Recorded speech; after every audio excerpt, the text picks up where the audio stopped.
The stars looked different from the bridge of the Star Bridge. Ambassador Jake Murphy stood at the main window, watching the swirling colors of hyperspace fade into normal space. After 3 weeks of travel, they had finally reached the outer rim territories. "Sir, we're getting signals from the Kethver homeworld," said Captain Ben Parker from his command chair. "They're asking us to follow their escort ships to the meeting point." Jake nodded. At 52 years old, he had seen many difficult negotiations, but this one felt different. The 3 species they were meeting had never welcomed humans before. The Kethver looked like giant insects with sharp claws. The Zephyrians were made of pure energy and could change their shape at will.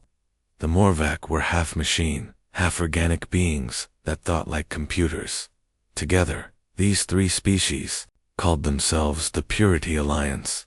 They believed that the galaxy belonged to the old species, the ones who had been traveling between stars for thousands of years.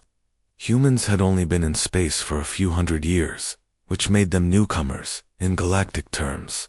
"Lieutenant Foster, what's our security status?" Jake asked. Amy Foster looked up from her console. She was 35, with short brown hair and alert eyes that missed nothing. As the mission's security chief, she had trained for years in both human and alien combat techniques. "All systems normal, sir. The escort ships are keeping their distance, and I'm not reading any weapons locks. But I have to say, sir, something feels off about this whole setup." Jake smiled slightly. Amy always worried about security, which was exactly why he had chosen her for this mission. "What's bothering you, Lieutenant?" "It's too easy, sir. The Alliance agreed to these talks very quickly after we requested them. Usually, diplomatic contacts take months or years to arrange. They set this up in just 3 weeks. Dr. Lisa Grant spoke up from her station near the science consoles. "The lieutenant might have a point, Ambassador. I've been studying Alliance culture for the past year, and they don't usually make fast decisions about anything. Their governments move very slowly." Lisa was the team's expert on alien cultures. She had spent 15 years studying how different species thought and acted. Her knowledge had helped human diplomats avoid many cultural mistakes in the past. Jake considered their concerns. The mission was important for humanity's future in the galaxy. The Kepler sector contained rare minerals that human colonies needed for their growing technology. Both humans and the Alliance claimed the right to mine there. But the Galactic Federation wanted the dispute settled peacefully. "Maybe they're finally ready to see that cooperation benefits everyone," Jake said. "The mining rights we're offering are generous. Shared operations, technology exchange, cultural programs. It's a good deal for all sides." Captain Parker guided the Star Bridge toward the Kethver homeworld. The planet was mostly brown and red, with huge cities that looked like giant anthills. Millions of Kethver lived in underground tunnels that went deep into the planet's crust. "Ambassador, we're receiving a formal welcome message," the communications officer reported. Jake straightened his diplomatic uniform. Put it on the main screen. The image that appeared showed a Kethver in elaborate armor. The creature stood nearly 8 feet tall, with 4 arms and a head that looked like a cross between a mantis and a spider. When it spoke, the translation system turned its clicking sounds into human words. "Greetings, Ambassador Murphy of the Human Federation. I am High War Master, Klexstar military leader of the Kethver Empire. The Purity Alliance welcomes you to our space. We are honored by your visit." Jake stepped forward. "Thank you, High War Master. We're grateful for this opportunity to meet and discuss our mutual interests in peace. Indeed, Ambassador, we have prepared a great feast in your honor. All 3 Alliance leaders will attend. It will be held in our Grand Hive, the most sacred place on our home world. We hope you will join us." "We would be honored," Jake replied. After the transmission ended, Amy Foster frowned. "Sir, requesting permission to speak freely." "Go ahead, Lieutenant. A feast in their most sacred place.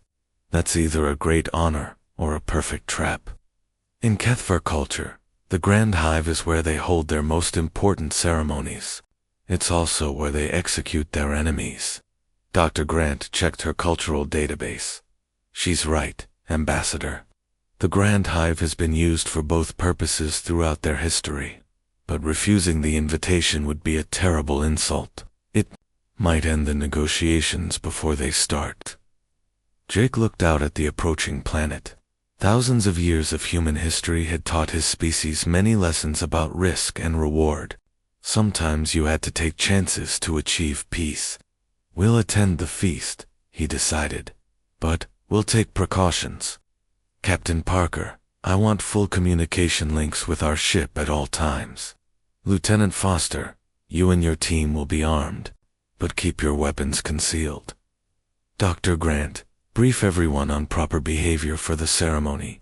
Over the next few hours, the team prepared for what they hoped would be a breakthrough in human alliance relations. Jake reviewed his speech about cooperation and mutual benefit. Amy checked and rechecked their security equipment. Lisa prepared cultural guides for the team. None of them knew that their every move was being watched by Alliance intelligence. High War Master Klextar met with his allies through secure communications. The energy being Zerthal flickered with anticipation, while the cybernetic Morvac Unit Prime 7 calculated the exact timing needed for their plan. The Alliance had already decided that humanity's rapid growth posed a threat to their power. These negotiations were not about mining rights at all. They were about eliminating a problem before it grew too large to handle. As the Starbridge entered orbit around the Kethfer homeworld, Jake Murphy felt optimistic about the future. Humans had always solved their problems through talking when possible, fighting when necessary. He believed that reasonable beings could always find common ground. He was about to learn that not all beings in the galaxy were reasonable. The ship that would take them to the planet's surface was already being prepared. In a few hours, Jake and his team would walk into the Grand Hive, expecting to make history through diplomacy. Instead, they would make history by dying for it, but their deaths would awaken something in humanity that the galaxy had never seen before. The Purity Alliance thought they were eliminating a minor threat. They were actually lighting a fuse that would lead to their own destruction. The feast was set to begin at sunset on the Kethver homeworld. Jake Murphy checked his appearance one last time and headed for the shuttle bay, carrying humanity's hopes for peace into what would become their greatest tragedy. And from that tragedy would come a reckoning that would shake the foundations of galactic civilization itself. The Grand Hive of Kethver Prime was unlike anything the human team had ever seen. The massive chamber stretched nearly a mile across, with walls that curved up into darkness. Thousands of Kethver filled the space, their chittering voices creating a sound like rainfall on metal. Jake Murphy walked beside High War Master Klextar toward the center of the chamber.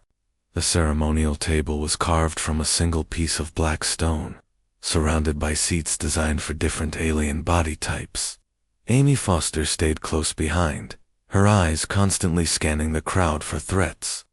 Your Grand Hive is magnificent, Jake said to his host. The architecture is incredible. Klextar clicked his mandibles in what the translation system interpreted as pleasure. It has stood for 3,000 years, Ambassador. It has seen the rise and fall of many species. Tonight, it will witness history once again. Dr. Grant followed behind them, taking notes on everything she saw. The Kethver had arranged the feast according to ancient traditions. Warriors lined the walls, standing at attention with their ceremonial weapons.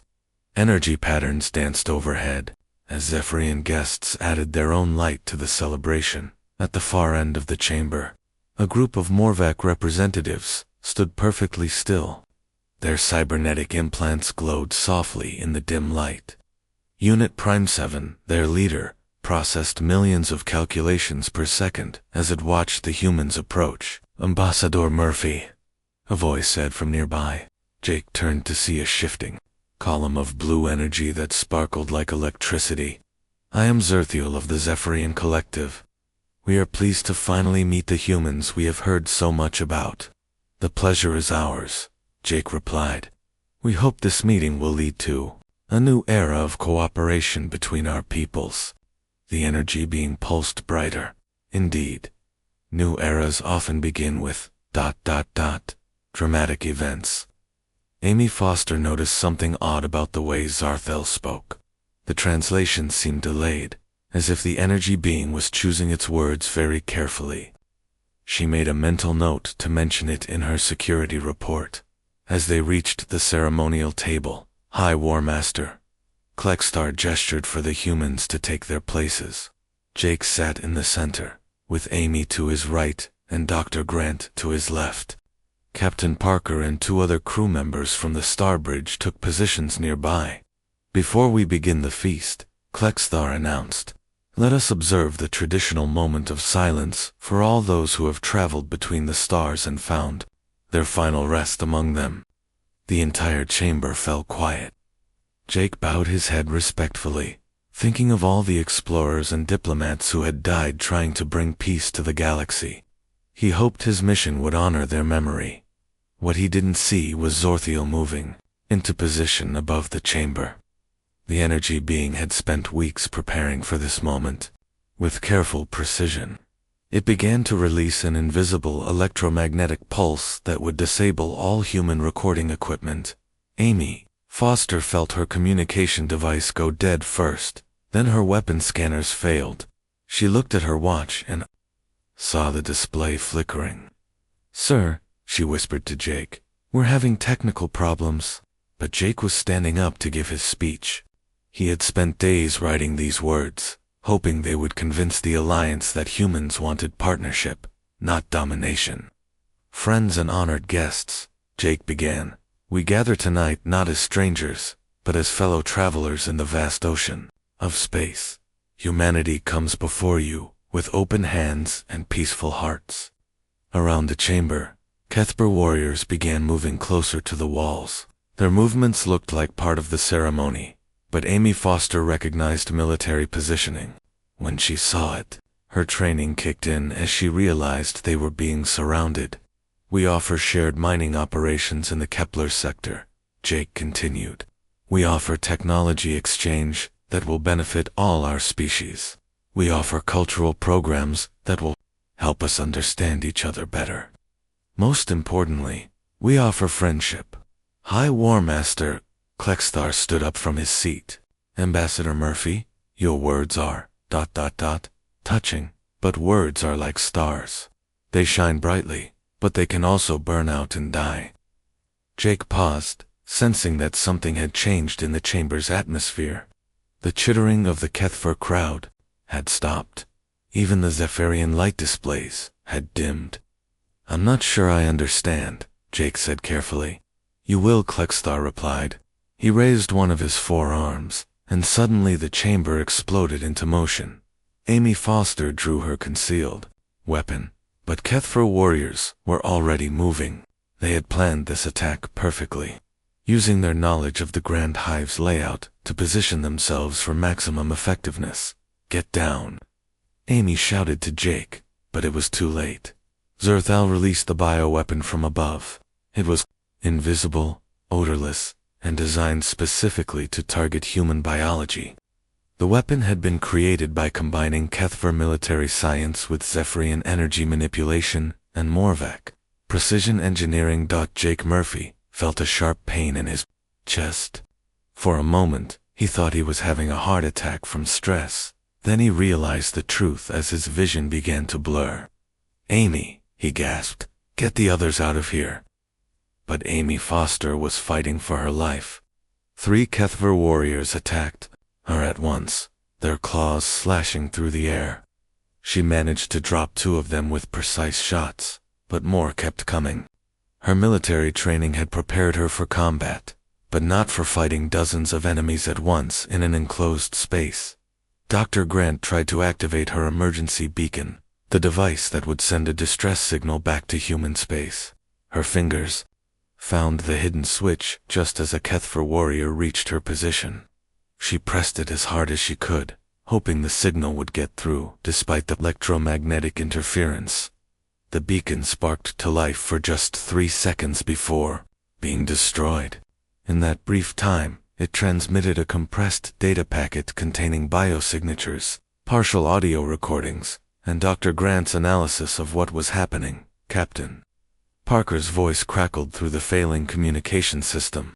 Ambassador, we're under attack up here. Morvox ships just decloaked around us. They're jamming our transmission cut off as the Starbridge came under fire from hidden Alliance vessels. Captain Parker fought bravely, but his diplomatic ship was not designed for combat. Within minutes, the Starbridge was nothing but debris floating in space. Back in the Grand Hive, Jake Murphy collapsed to the stone floor. The bioweapon had done its work perfectly, mimicking a natural heart attack. As his vision faded, he saw Amy Foster still fighting, still trying to protect her team, even though the situation was hopeless. You planned this, he whispered to High War Master Klextar. Of course, the Kethber leader replied. Your species has grown too quickly, gained too much influence too fast. The old order must be preserved. Better to eliminate the problem now than wait for it to become unmanageable.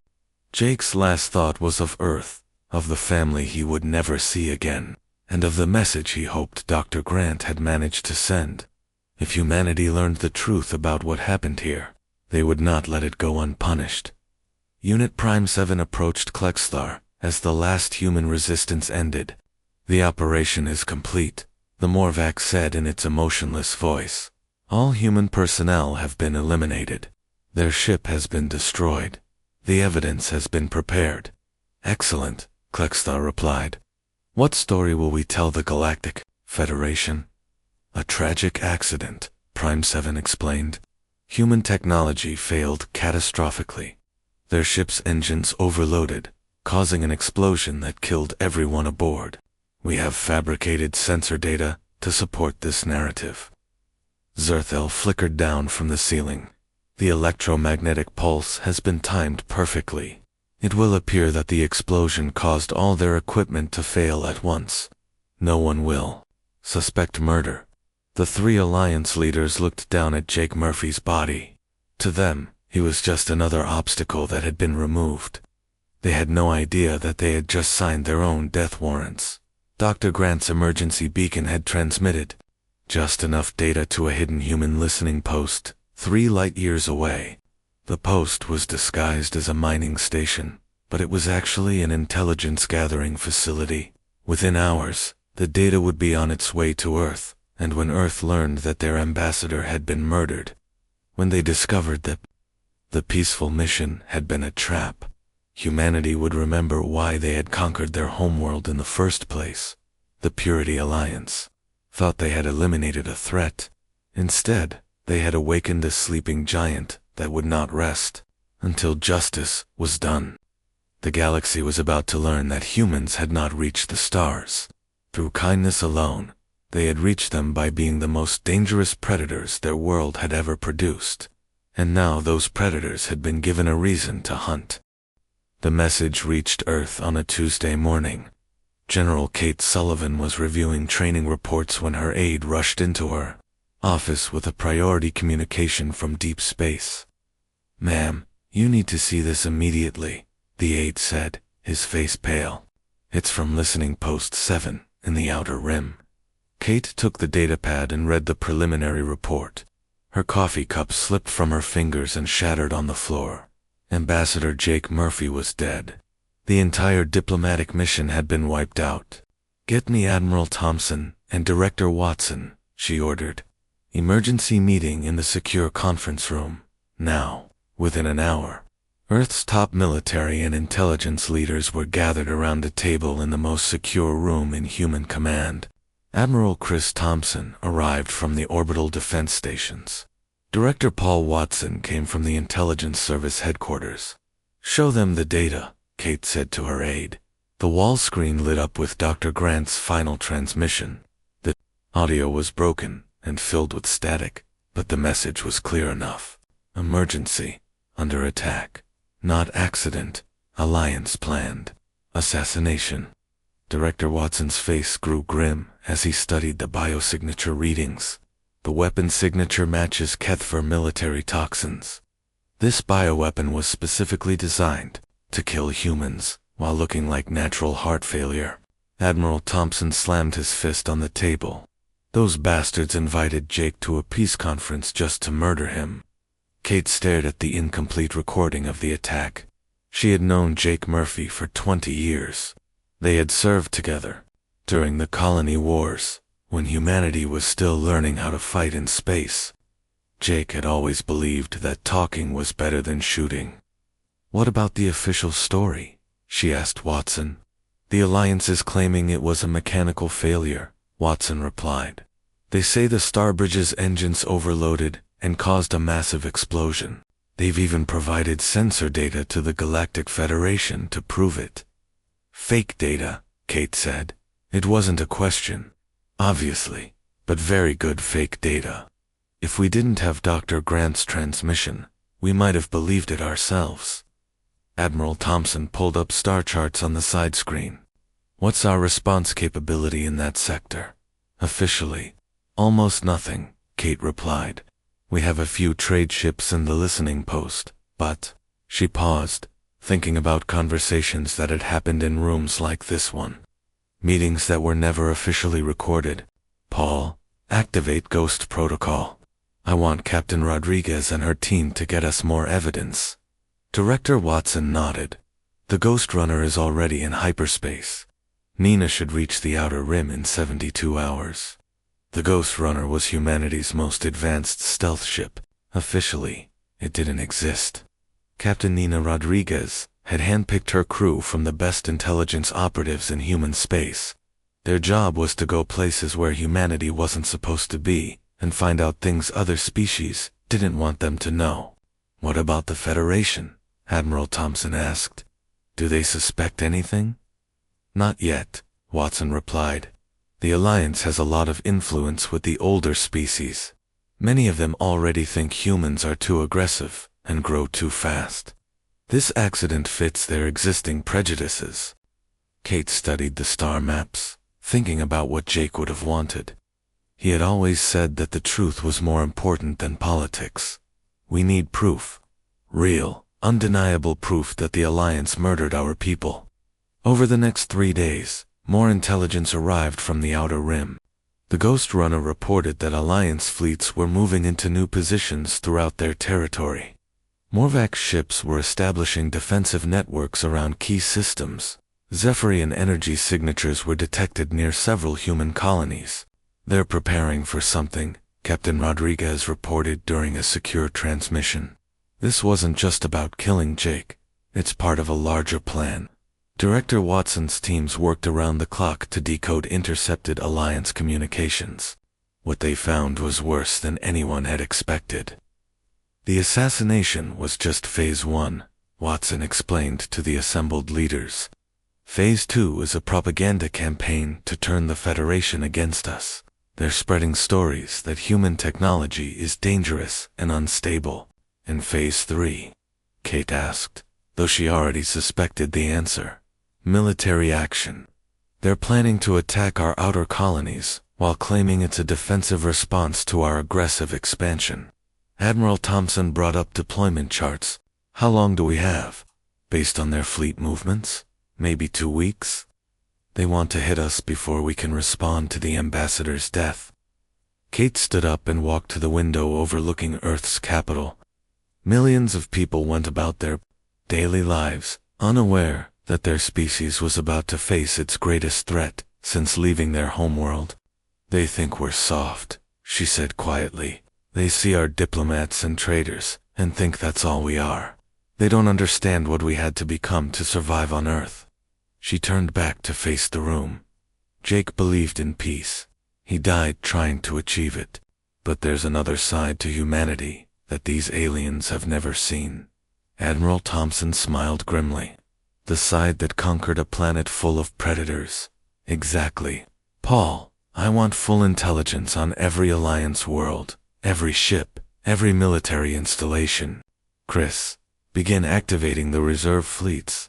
But keep it quiet. Let them think we're still in shock. What about the Federation? Watson asked.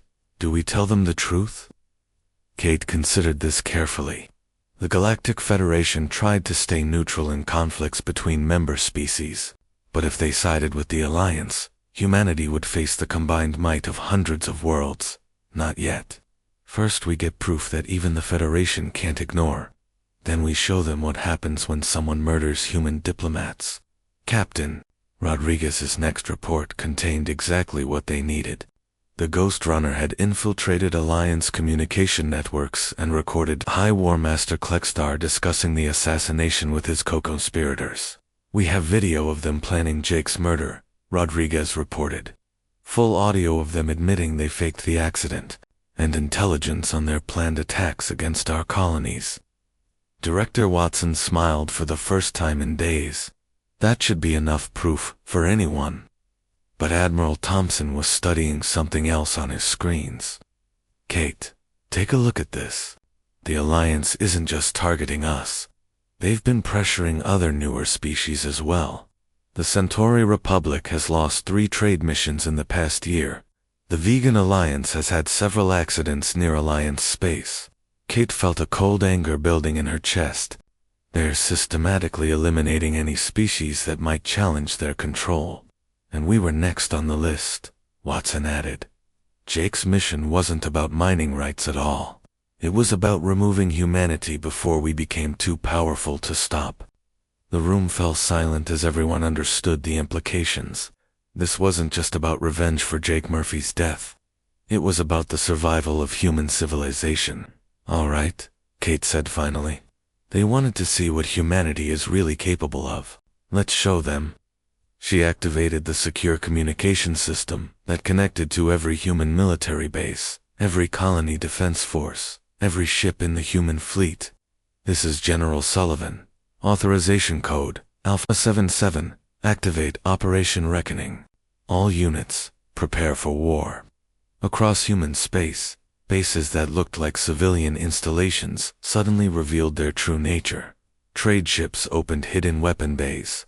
Colonies activated defense systems that had been disguised as mining equipment. The Purity Alliance thought they had murdered a weak diplomat from a peaceful species. They were about to discover that they had awakened the most dangerous predators in the galaxy, and those predators were now coming for them. Colonel Rick Hayes stood in the briefing room of Firebase Alpha, watching his elite soldiers prepare for war. The Rapid Response Corps had trained for this moment for years, but most of the galaxy had never seen them in action. Listen up, Rick, announced to his assembled teams. The gloves are coming off. For too long, we've pretended to be peaceful explorers and traders. Today, the galaxy learns what we really are. The soldiers around him represented the best of human military tradition.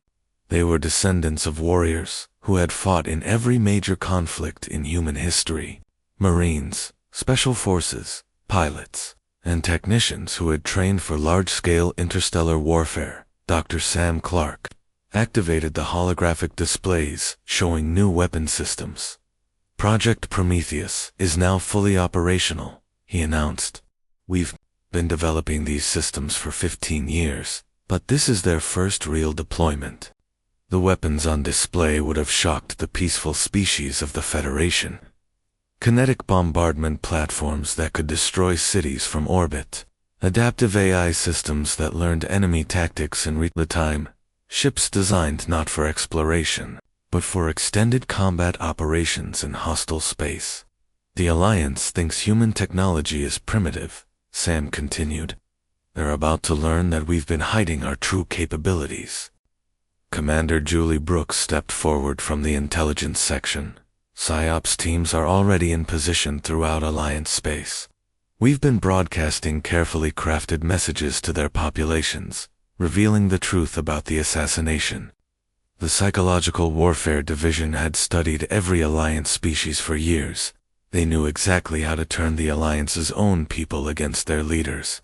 Fear, doubt, and confusion were weapons just as effective as bullets. Captain Tony Martinez checked his flight suit one more time. His experimental fighter, the Reaper, was loaded with weapons that could disable entire space stations. Target priority list is uploaded, sir. We're ready to show them what human pilots can do. General Sullivan's voice came through the communications system from Earth. All units, this is command. Operation Reckoning is now active.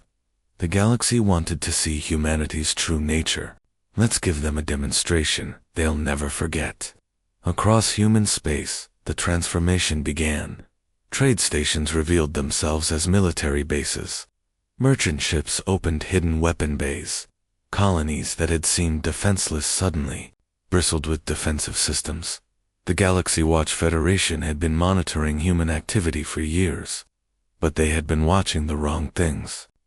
They saw diplomats and scientists, traders and explorers. They missed the soldiers, the weapons, and the infrastructure that had been hidden in plain sight. Captain Rodriguez transmitted from the Ghost Runner, deep in Alliance territory. Enemy fleet movements confirmed they're planning to hit New Geneva colony in 48 hours. They think it's an easy target. Rick Hayes smiled grimly. New Geneva looked like a peaceful farming community, but it was actually home to thousands of retired military personnel. The agricultural facilities were camouflaged weapons platforms, and the civilian population included some of the most experienced soldiers in human space. Let them come, he replied. New Geneva is ready for visitors. The Alliance had made their plans based on incomplete intelligence. They saw human colonies as soft targets filled with farmers and scientists. They had no idea that humanity had learned from centuries of warfare on Earth, never to leave their people defenseless. Dr. Clark opened secure channels to research facilities throughout human space. All Project Prometheus systems are now online. Weapons platforms Alpha through Gamma are operational. The enemy will face technology they can't even imagine. While other species had developed technology for trade and exploration, humans had developed it for war.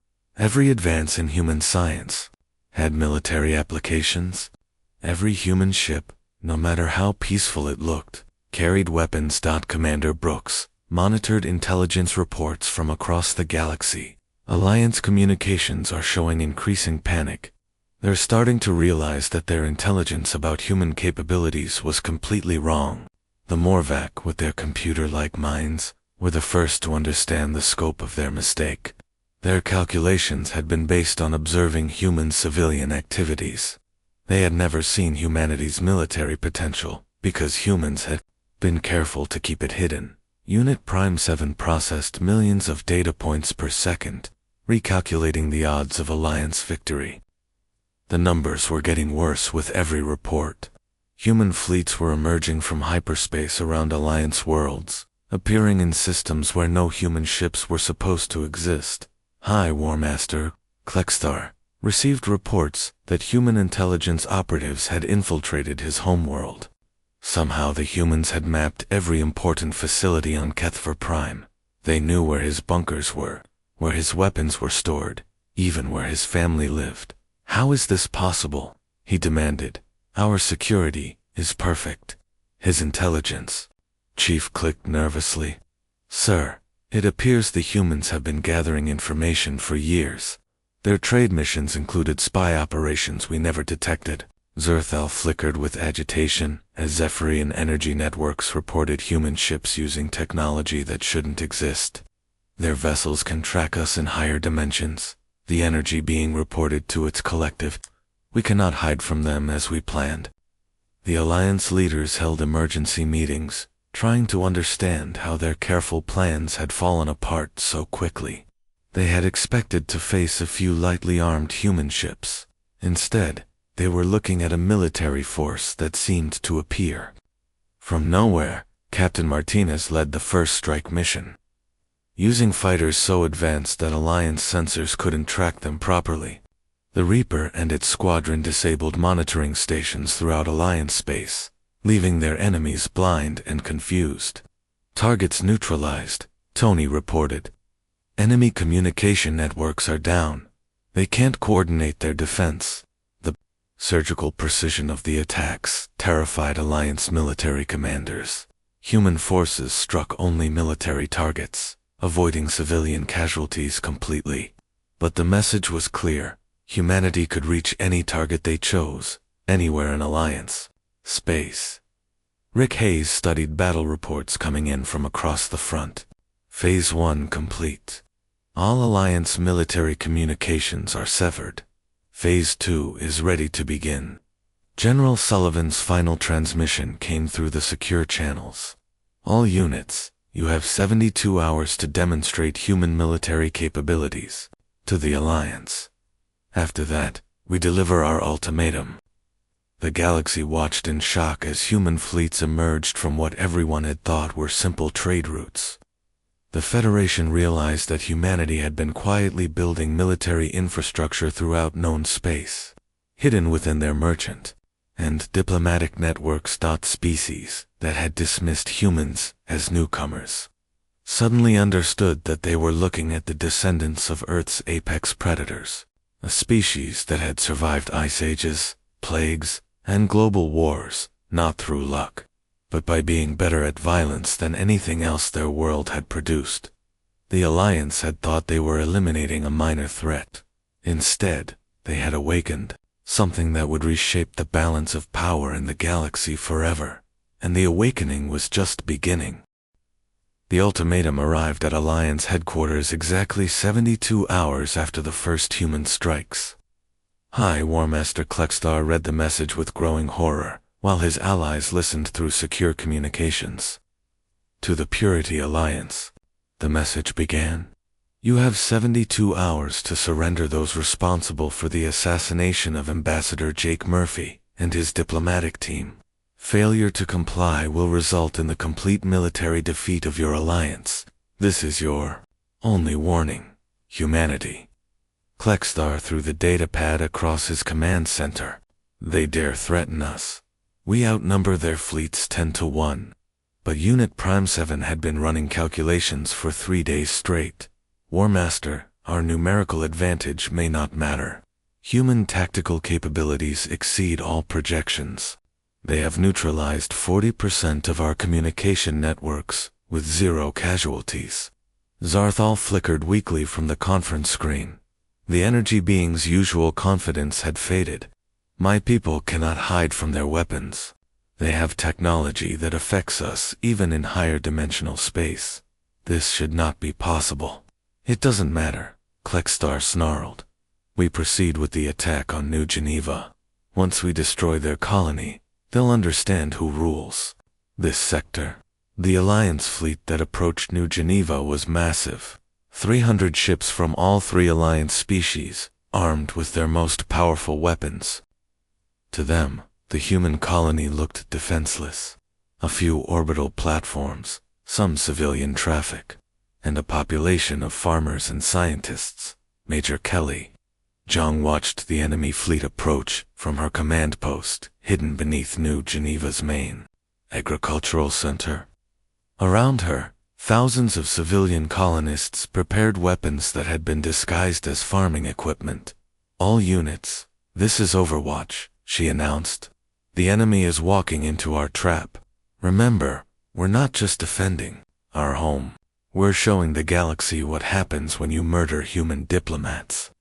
The Alliance ships moved into attack formation, confident in their overwhelming numbers. Admiral Danny Cooper watched from the bridge of the dreadnought Humanity's Wrath, hidden just outside the system. Let them commit fully to the attack, he ordered. We want the entire galaxy to see this. The first Alliance weapons struck New Geneva's outer defenses.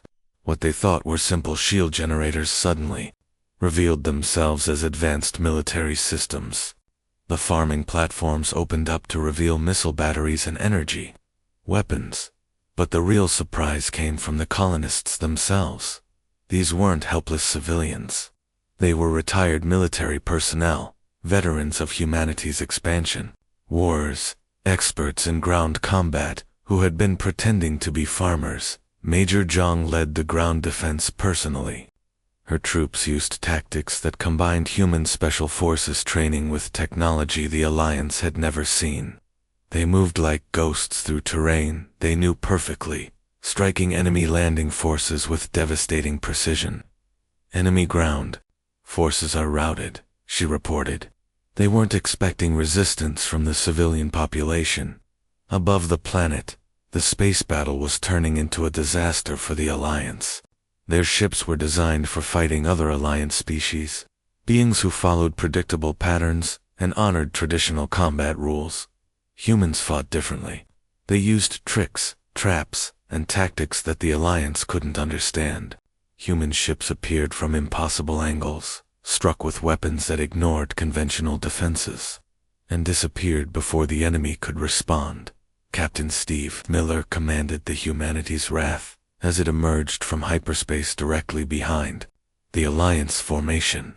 The massive dreadnought had been disguised as a cargo hauler for the past 5 years, slowly making its way into position. "All batteries, open fire," he ordered.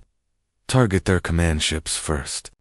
The Alliance fleet found itself caught between the defenseless colony and a human battle group that had appeared from nowhere. Within hours, most of their ships were either destroyed or fleeing in panic. Unit Prime 7 processed the battle data with growing alarm. "This is impossible. Our intelligence indicated minimal human military presence in this system." "Your intelligence was wrong," came a transmission from the human fleet. "You've been watching our diplomats and traders. You never saw our soldiers." The defeat at New Geneva sent shockwaves throughout Alliance space. Their most powerful fleet had been destroyed by what they thought was a defenseless farming colony. If the humans could do that, what else were they capable of? Dr. Alex Turner coordinated the psychological warfare campaign from his command center on Earth. "Phase 3 is active," he announced. "We're broadcasting the New Geneva battle footage throughout the galaxy. Let everyone see what happens when you threaten human civilians." The Morvac were the first to understand that resistance was hopeless. Their computer minds calculated the odds of victory and found them to be essentially zero. Unit Prime 7 transmitted a surrender offer to the human fleet. "We yield," the cybernetic being announced. "Our calculations show that continued resistance will result in total extinction. We offer complete cooperation in exchange for survival." The Zephyrians tried to flee to higher dimensional space, but human weapons followed them there. Dr. Sam Clark's research teams had spent years developing technology that could affect energy beings. The Zephyrians discovered that there was nowhere in the universe they could hide from human revenge. "We surrender," Zerthel transmitted weakly. "We offer to turn over all those responsible for the assassination. Please, show mercy." Only the Kethver refused to surrender. Their warrior culture demanded that they fight to the end, even against impossible odds. High War Master Klexthar rallied his remaining forces for a final battle around their homeworld. "We are Kethver," he broadcast to his people. "We do not yield to inferior species. We fight until death." Fleet Admiral Cooper brought the entire human battle fleet to Kethver Prime, but instead of attacking immediately, he opened communications with the planet's population. "People of Kethver," he announced, "your leaders murdered our ambassador during peace talks. They planned to eliminate our species to maintain their own power. We offer you one chance to surrender them for trial. If you refuse, we will remove them ourselves." The broadcast included all the evidence gathered by human intelligence. Video recordings of the assassination plot, communications between Alliance leaders, and proof of their planned attacks on human colonies. Most of the Kefir population had never known about their leaders' crimes. When they learned the truth, many demanded that Klexthar and his conspirators be turned over to human justice. But Klexthar chose to fight. His final battle lasted only 6 hours. Human forces systematically dismantled the Kethber military while broadcasting their movements to the entire galaxy. The precision was terrifying. They destroyed every military target while avoiding civilian casualties. When it was over, Klexthar fortress was in ruins, and the War Master himself was in human custody. The Purity Alliance had been completely defeated in less than 2 weeks. The trial was held aboard a Federation station, with representatives from hundreds of species watching. The evidence against the Alliance leaders was overwhelming. Video recordings, communication intercepts, and testimony from survivors left no doubt about their guilt. General Sullivan delivered the closing statement. Ambassador Murphy came to you in peace. He offered friendship, cooperation, and mutual benefit. You responded by murdering him and his entire team. Today, you face the consequences of that choice. The Alliance leaders were found guilty of war crimes and sentenced to life imprisonment. But the real message had been delivered to the galaxy. Humanity was not a species to be underestimated. Jake Murphy's funeral became a galaxy-wide event. Representatives from hundreds of species attended, many bringing formal apologies for doubting human claims about the assassination. Kate Sullivan delivered the eulogy in front of a crowd that included beings from across known space. Ambassador Murphy believed in the power of diplomacy, she said. He died trying to build bridges between species. His death reminds us that peace is only possible when it's backed by strength. She paused, looking out at the assembled aliens. Jake always said that humanity extends its hand in friendship first, but never mistake our diplomacy for weakness. We are a species that conquered a world full of predators. We choose to be civilized, but we never forget how to be dangerous. The ceremony ended with a moment of silence for all those who had died in the conflict, but everyone present understood that the galaxy had fundamentally changed. Humanity was no longer the newcomer species seeking acceptance. They were the predators who had reminded everyone why some beings choose to be peaceful. The Purity Alliance was gone. Their dream of maintaining the old order shattered forever. In its place stood a new reality. Humanity was now one of the galaxy's major powers, respected not just for their diplomacy, but for their ability to defend it. And in the depths of space, human ships continued their patrols, carrying a simple message to anyone who might threaten the peace. We tried talking first. The galaxy had learned its lesson. Humanity hoped it would remember it.